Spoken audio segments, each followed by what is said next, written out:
Another frequent question we get in our office is the Australian property market going to continue to see the same type of growth that we've seen over the last 10, 20, 30 years, where we've seen property doubling every 10 years?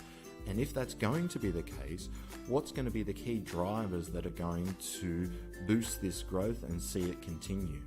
And one of the key factors is obviously going to be population.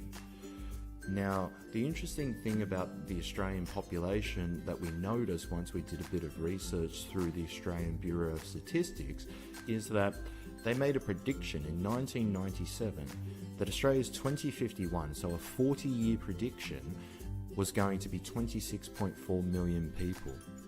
Fast forward to 2018, our population is already at and over 25 million people. This means that we're 30 years ahead of schedule in terms of our population size.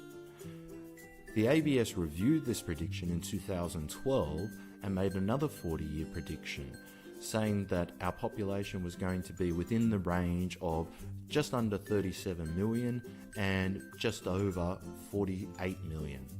Now, based on their 1997 prediction, the question is going to be asked, how close is this going to be to reality? The fact remains that we're growing at a fast rate and one of the fastest growths of any country across the world. But the obvious question from here is, where is this population actually coming from?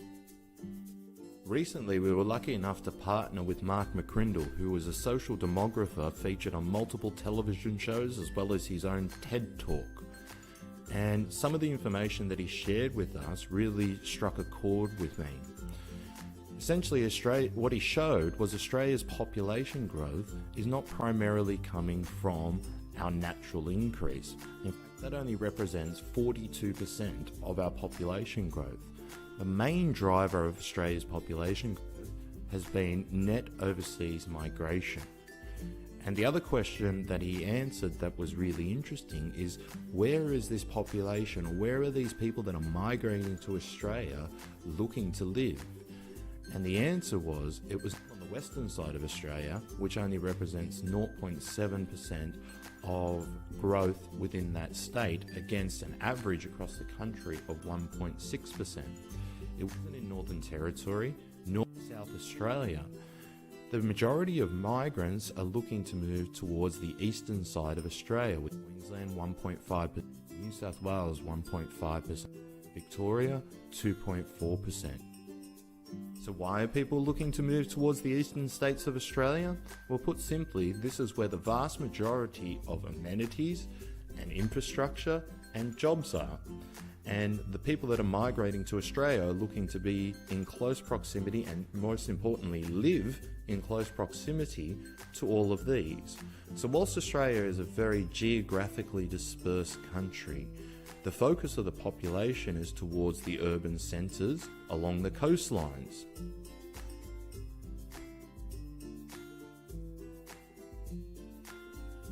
So if you're looking for more, visit us at builderpropertyportfolio.net for free tips and strategies that are going to further your education in the property investment space. To get access to our free property market updates that are prepared by our in-house research team. You can get a strategy guide on building a multi-property portfolio. However, all of this information is generic in nature and is not designed to cater towards your specific circumstances. For us to do that, we need to engage you in a free 2-hour property portfolio planning session, where we'll introduce our systems, strategies and services for building a property portfolio. We'll give you an overview of the Australian property market. We'll conduct a portfolio analysis of your current situation using our proprietary software. We'll establish a customised strategic plan to help you build a diversified property portfolio over time, and we'll answer any questions you might have on property investment. To book your session, visit us at builderpropertyportfolio.net.